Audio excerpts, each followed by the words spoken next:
नमस्कार दोस्तों, स्वागत है आपका एमसीक्यू आईक्यू में। मैं आपको 1001 लाइनर क्वेश्चन करा रहा हूँ और ये मोस्ट रिपीटेड क्वेश्चन है जो रेलवे के एग्जाम में आ चुके हैं। तो चलिए शुरू करते हैं। ये 32nd पार्ट है। सेकंड लार्जेस्ट कंट्री कौन सी है respect of land area? Land area के हिसाब से सेकंड लार्जेस्ट कंट्री कौन सी है वर्ल्ड में? मैं आपको लार्जेस्ट कंट्री बताता हूँ वर्ल्ड की। तो फर्स्ट लार्जेस्ट कंट्री है, सबसे ज्यादा रशिया के पास एरिया है। सेकंड नंबर में कनाडा आता है, फिर यूएसए आता है, फोर्थ नंबर में चाइना आता है, फिफ्थ नंबर में ब्राजील आता है, सिक्स नंबर में ऑस्ट्रेलिया आता है और सेवंथ नंबर में हमारा इंडिया आता है। ये हो गई लैंड एरिया के हिसाब से बात। अगर मैं पॉपुलेशन के हिसाब से बात करूं, पॉपुलेशन में लार्जेस्ट कंट्री कौन सी है, सबसे ज्यादा पॉपुलेशन कौन सी कंट्री है की है वर्ल्ड में, तो वो है चाइना की। दोनों क्वेश्चन ध्यान से सुनिएगा। पॉपुलेशन की बात होगी तो सबसे ज्यादा पॉपुलेशन है चाइना में वर्ल्ड में, सेकंड नंबर में इंडिया, थर्ड नंबर में यूएसए और फोर्थ नंबर में इंडोनेशिया। तो लार्जेस्ट लैंड एरिया की बात करेगा तो रशिया फर्स्ट नंबर में, Canada, USA, China, Brazil, Australia और सेवन नंबर में हमारा इंडिया आता है। पॉपुलेशन के हिसाब से वर्ल्ड में सबसे ज्यादा पॉपुलेशन है चाइना में, फिर इंडिया में, फिर यूएसए में और फिर इंडोनेशिया में। नेक्स्ट क्वेश्चन है Reuter newspaper headquarter. Reuter newspaper का हेडक्वार्टर है लंदन में। नेक्स्ट क्वेश्चन है number of fundamental duties.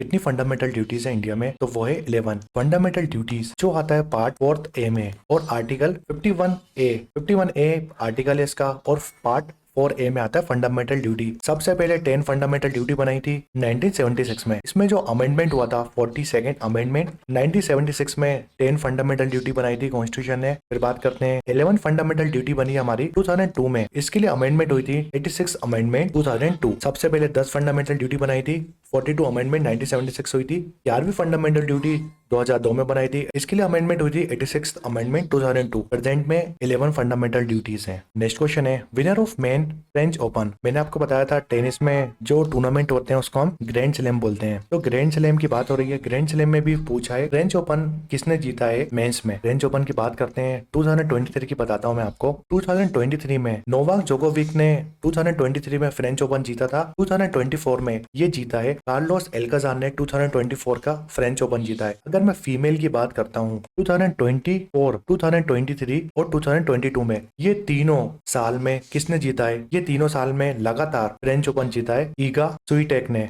Eega Swiatek ने ये जीता है। तो याद रखो ईगा स्विएटेक ने 2024, 23 और 22 का फ्रेंच ओपन जीता है फीमेल में। नेक्स्ट क्वेश्चन है UN climate change meeting held in which place. United nation की क्लाइमेट चेंज मीटिंग सबसे पहली मीटिंग हुई थी इसकी 1995 में। 1995 में ये मीटिंग हुई थी बर्लिन जर्मनी में। 2024 में ये मीटिंग होगी नवंबर के मंथ में। COP 29 होगा नवंबर 24 में। तो COP 29 ये होगा बाकू में। अजरबैजान की राजधानी है बाकू में। ये होगी COP 29 की मीटिंग क्लाइमेट चेंज की। 28 हुआ था 2023 में। इसकी मीटिंग दुबई में हुई थी। दुबई यूएई में इसकी मीटिंग हुई थी।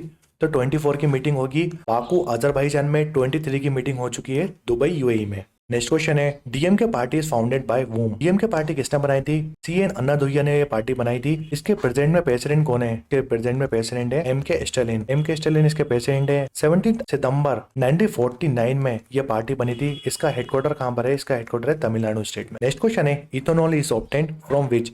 इथेनॉल हमें किससे मिलता है? राइस से मिलता है, शुगर केन से मिलता है, सनफ्लावर या पेट्रोल? तो इथेनॉल हमें मिलता है शुगर केन से यानी गन्ने से। नेक्स्ट क्वेश्चन है अजंता केव और एलोरा केव is located in which state. मैं आपको पहले भी बता चुका हूँ अजंता केव और एलोरा केव के बारे में। तो ये है महाराष्ट्र स्टेट में। नेक्स्ट क्वेश्चन है स्टडी ऑफ बर्ड। बर्ड की स्टडी को हम बोलते हैं ऑर्निथोलॉजी। नेक्स्ट क्वेश्चन है देन इज टू। देन हम बोलते हैं लोयन को। Aviary is to be. Aviary हम बोलते हैं बर्ड्स को। नेक्स्ट क्वेश्चन है group of dolphin is called. अगर डॉल्फिन ग्रुप में घूमती हैं उसको हम क्या बोलते हैं? तो उसको हम स्कूल बोलते हैं और पोर्ट बोलते हैं। ये एग्जाम में आता है क्वेश्चन। नेक्स्ट क्वेश्चन है polio vaccine develop by. Polio vaccine किसने डेवलप करी थी? जॉन शार्क ने ये वैक्सीन बनाई थी और काफी इंपोर्टेंट क्वेश्चन है। नेक्स्ट क्वेश्चन है name of dog who first goes to space. उस डॉग का नाम बताइए जो स्पेस में सबसे पहली बार गया था। तो इस डॉग का नाम था लाइका। जो लाइका डॉग है ना स्पुतनिक सेकंड से गया था। 3 नवंबर 1957 में इस डॉग को भेजा था। और ये किसका मिशन था? किसने भेजा था इसको? तो सोवियत यूनियन ने भेजा था यानी रशिया ने भेजा था इस डॉग को। नेक्स्ट क्वेश्चन है father of space research. Space research के फादर हम बोलते हैं विक्रम साराभाई को। नेक्स्ट क्वेश्चन है स्मॉलेस्ट प्लैनेट कौन सा है? स्मॉलेस्ट प्लैनेट है हमारा मर्क्यूरी। नेक्स्ट क्वेश्चन है बुद्धा अटेंड एनलाइनमेंट एट। गौतम बुद्ध को एनलाइनमेंट कहाँ मिला था? ये मिला था बोध गया में। गौतम बुद्ध की बात करते हैं। गौतम बुद्ध का ओरिजिनल नेम क्या था? गौतम बुद्ध का ओरिजिनल नेम सिद्धार्थ था। काफी इंपॉर्टेंट क्वेश्चन है। गौतम बुद्ध का ओरिजिनल नेम सिद्धार्थ है। इनका जन्म हुआ था लुम्नी में। लुम्नी नेपाल में पड़ता है। नेपाल काठमांडू में पड़ता है लुम्नी। 1563 बीसी में गौतम बुद्ध का जन्म हुआ था, यानी सिद्धार्थ का जन्म हुआ था लुम्नी नियर कपिलवस्तु, नेपाल में इनका जन्म हुआ था। जब ये 29 ईयर के हो गए थे, 29 साल के हो गए थे, तो इन्होंने अपना घर छोड़ दिया था, यानी इन्होंने अपना होम छोड़ दिया था और ये एसेटिक बन गए थे। इस इवेंट को हम क्या बोलते हैं, ये एग्जाम में क्वेश्चन आता है। जब गौतम बुद्ध ने अपना घर त्यागा था तो उस इवेंट को क्या बोलते हैं, माँ अभिशा क्रमण, इस इवेंट को बोलते हैं। 35 साल की उम्र में गौतम बुद्ध को एनलाइटमेंट मिल गया था। गौतम बुद्ध को एनलाइटमेंट मिल गया था जब वो 35 ईयर के हो गए थे। और ये कहाँ मिला था, ये इनको मिला था बोध गया में। काफी इंपॉर्टेंट क्वेश्चन है। गौतम बुद्ध को अलाइनमेंट मिला था बोध गया में। इन्होंने मेडिटेशन कौन से पेड़ के नीचे किया था, ये इंपॉर्टेंट क्वेश्चन है। तो पीपल ट्री के नीचे बैठ के मेडिटेशन किया था और इनको अलाइनमेंट मिला था। और उसके पास एक रिवर थी, उस रिवर का नाम है निरंजना रिवर। निरंजना रिवर के पास पीपल ट्री था बोध गया में, वहां पर इनको एनलाइटमेंट मिला था। फर्स्ट समन कहाँ पर दिया था गौतम बुद्ध ने, तो फर्स्ट समन दिया था सारनाथ। सारनाथ कहाँ पड़ता है, सारनाथ पड़ता है वाराणसी के पास। वाराणसी के पास सारनाथ पड़ता है, वहां पर फर्स्ट समन दिया था गौतम बुद्ध ने। 483 में इन्होंने अपने प्राण त्याग दिए थे कुशीनगर में। कुशीनगर यूपी में है, तो याद रखिए 483 में इन्होंने अपने प्राण त्याग दिए थे कुशीनगर यूपी में। नेक्स्ट क्वेश्चन है, first governor general of free India. Free India के फर्स्ट गवर्नर जनरल कौन थे, फर्स्ट गवर्नर जनरल थे फ्री इंडिया के Lord Mountbatten. Lord Mountbatten first governor general थे फ्री इंडिया के 1947 से लेकर 1948 तक। बहुत सारे क्वेश्चन बनते हैं गवर्नर जनरल से, जैसे first governor general of British India. British India के फर्स्ट गवर्नर जनरल कौन बने थे, तो ये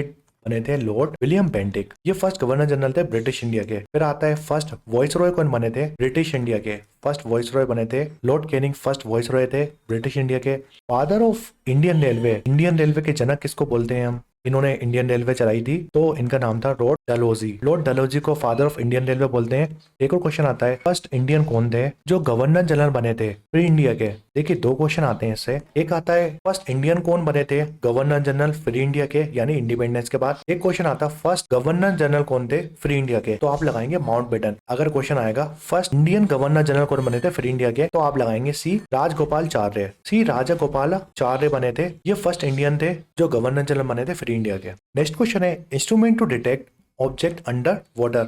अगर पानी के अंदर कोई भी ऑब्जेक्ट है उसको डिटेक्ट करने के लिए कौन सा ऑब्जेक्ट यूज होता है या इंस्ट्रूमेंट यूज होता है, तो वो होता है सोनार। सोनार का यूज करते हैं हम, जिसका फुल फॉर्म है साउंड नेविगेशन रेंजिंग। सोनार क्या करता है, सोनार डिटेक्ट करता है अल्ट्रासोनिक वेव्स को। जो अल्ट्रासोनिक वेव्स चलती हैं पानी के अंदर उसको डिटेक्ट करता है सोनार। नेक्स्ट क्वेश्चन है, फर्स्ट लोकसभा स्पीकर कौन थे, तो इनका नाम था गणेश वासुदेव मावलेंकर।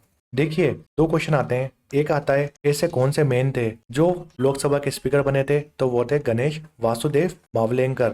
अगर फीमेल की बात करेगा, ऐसी कौन सी फीमेल है जो लोकसभा की स्पीकर बनी थी, तो इनका नाम था मीरा कुमार। मीरा कुमार ये 15th लोकसभा स्पीकर बनी थी 2009 से लेकर 2014 तक। प्रेजेंट में 2024 में 18th लोकसभा के स्पीकर कौन है, ये एग्जाम में आ सकता है, तो फिर से बन गए ओम बिरला जी। 17 लोकसभा के स्पीकर भी ओम बिरला थे और 18 लोकसभा के स्पीकर भी ओम बिरला है। नेक्स्ट क्वेश्चन है, रोलेक्स एक्ट कब आया था, तो 1919 में रोलेक्स एक्ट आया था। इसको हम ब्लैक एक्ट के नाम से भी जानते हैं। इसको पास किसने किया था, इस एक्ट को पास किया था imperial legislative council of Delhi. इस लॉ को पास किया था 21 मार्च 1919 में। नेक्स्ट क्वेश्चन है, TB day observe on. TB day हम कब बनाते हैं, टीबी का फुल फॉर्म क्या है, टीबी का फुल फॉर्म है ट्यूबरकुलोसिस। ये होती है बैक्टीरिया की वजह से, याद रखिए ये बैक्टीरियल डिसीज है। और कौन से बैक्टीरिया की वजह से टीबी होती है, तो माइकोबैक्टीरियम ट्यूबरकुलोसिस। और इसको डिस्कवर किसने किया था, इस बैक्टीरिया को डिस्कवर किसने किया था, रॉबर्ट कोच ने इस बैक्टीरिया को डिस्कवर किया था, माइकोबैक्टीरियम ट्यूबरकुलोसिस को। नेक्स्ट क्वेश्चन है, who gave the slogan do और डाई। महात्मा गांधी जी ने यह स्लोगन दिया था डू और डाई का क्विट इंडिया मूवमेंट में। क्विट इंडिया मूवमेंट 8 अगस्त 1942 को हुआ था। नेक्स्ट क्वेश्चन है, when did the Indian constitution come into the amendment. Indian constitute की फर्स्ट अमेंडमेंट कब हुई थी, तो 10 मई 1951 में इंडिया कॉन्स्टिट्यूशन की फर्स्ट अमेंडमेंट हुई थी। नेक्स्ट क्वेश्चन है, what is the name of horse of Maharana Pratap. Maharana Pratap ji का घोड़े का नाम क्या था, तो इनके घोड़े का नाम था चेतक। महाराणा प्रताप जी की एक बैटल का नाम याद रखिए जो हुई थी 18 जून 1576 में। 18 जून 1576 में ये बैटल हुई थी। इस बैटल का नाम था बैटल ऑफ हल्दी घाटी। हल्दी घाटी की बैटल ये महाराणा प्रताप के बीच में हुई थी और अकबर के बीच में हुई थी। अकबर की तरफ से कौन लड़ रहा था, अकबर की तरफ से लीड कर रहे थे मान सिंह। तो एग्जाम में या तो मान सिंह आएगा ऑप्शन में या अकबर आएगा। तो अकबर और महाराणा प्रताप के बीच में बैटल ऑफ हल्दी घाटी हुई थी 1576 में। नेक्स्ट क्वेश्चन है Karnam Maheshwari related to which sport. Karnam Maheshwari weight lifting करती हैं। कर्णम महेश्वरी की बात करते हैं तो ये फर्स्ट वुमेन थी इंडिया की जिन्होंने ओलंपिक में मेडल जीता था। सिडनी ओलंपिक में इन्होंने मेडल जीता था कर्णम महेश्वरी ने। नेक्स्ट क्वेश्चन है first international cricket match was played between. First international match किसके बीच में खेला गया था तो यूएसए और कनाडा ने फर्स्ट इंटरनेशनल मैच खेला था 1844 में। नेक्स्ट क्वेश्चन है golden temple of Dambulla is present in. Dambulla का गोल्डन टेम्पल है श्रीलंका में। नेक्स्ट क्वेश्चन है साइप्रस की कैपिटल क्या है। साइप्रस की कैपिटल है निकोशिया। नेक्स्ट क्वेश्चन है सोर ऑफ बंगाल कौन सी रिवर को बोलते हैं हम तो बंगाल का स्रोत बोलते हैं हम दामोदर रिवर को। नेक्स्ट क्वेश्चन है first satellite launch to moon. Moon के लिए पहली सैटेलाइट लॉन्च करी थी स्पुतनिक फर्स्ट। स्पुतनिक फर्स्ट ये सैटेलाइट थी सोवियत यूनियन की। मून से रिलेटेड कुछ इंपॉर्टेंट क्वेश्चन बताता हूँ। इंडिया का कौन सा मिशन था मून के लिए तो इंडिया का फर्स्ट मून मिशन था जो कि इसरो ने कंडक्ट करा था। इसका नाम था चंद्रयान फर्स्ट। चंद्रयान फर्स्ट 22 अक्टूबर 2008 में चंद्रयान सेकंड लॉन्च करा था इसरो ने। सेकंड क्वेश्चन बताता हूँ आपको फर्स्ट कंट्री कौन सी थी जिसने सक्सेसफुली लैंड करा था लूनर सरफेस यानी मून में। ये कंट्री थी हमारी रशिया। रशिया जिसको सोवियत यूनियन भी बोलते थे हम पहले। नेक्स्ट क्वेश्चन है हमारा एक लौती only country to have successfully landed human to moon. ऐसी कौन सी कंट्री है जिसने मून में एक ह्यूमन को भेजा था यानी इंसान को भेजा था तो ये कंट्री है यूनाइटेड स्टेट्स ऑफ अमेरिका। यानी यूनाइटेड स्टेट्स ने मून में भेजा था ह्यूमन को। इंडिया भी करने वाला ये मिशन नासा का मिशन था ये। इसका नाम था Apollo 11।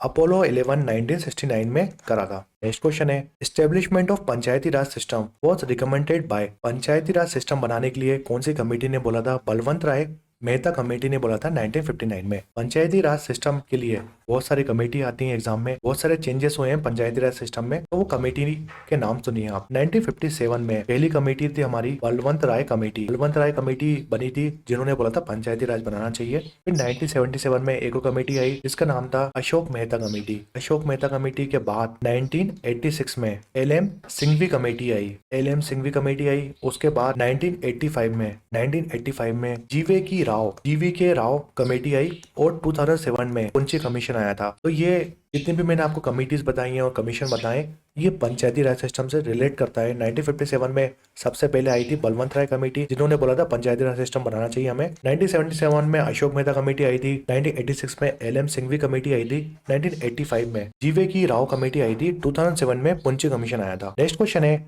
Bye which constitution amendment the voting age reduce by 21 to 18 year. देखिए पहले वोटिंग एज कितनी थी पहले वोटिंग एज थी 21 ईयर। 21 ईयर वोटिंग एज थी हमारी पहले। 21 ईयर से कम करके 18 ईयर वोटिंग एज कब कर दी गई थी तो 61st अमेंडमेंट हुई थी 1988 में। 1988 में 61st अमेंडमेंट हुई थी। अगर पूछेगा कौन सा एक्ट आया था तो कॉन्स्टिट्यूशन अमेंडमेंट एक्ट 1989। इसके तहत हमने जो वोटिंग एज थी 21 से कम करके 18 एज कर दी थी। इस टाइम प्राइम मिनिस्टर कौन थे कौन से प्राइम मिनिस्टर ने ऐसा करवाया था तो वो थे राजीव गांधी जी। काफी इंपोर्टेंट क्वेश्चन है ये अमेंडमेंट याद रखिए 61st अमेंडमेंट 1988 में। ये 32nd पार्ट था 1001 लाइनर क्वेश्चन के। इसके बाद लास्ट पार्ट आने वाला है हमारा 33 पार्ट। उसमें 1000 क्वेश्चन मैं आपको कंप्लीट करा दूंगा। वीडियो पसंद आया तो लाइक करें शेयर करें सब्सक्राइब करें। MCQ IQ को अपने दोस्तों के साथ भी शेयर करिए क्योंकि इस सीरीज से 100% क्वेश्चन फंसेगा एग्जाम में।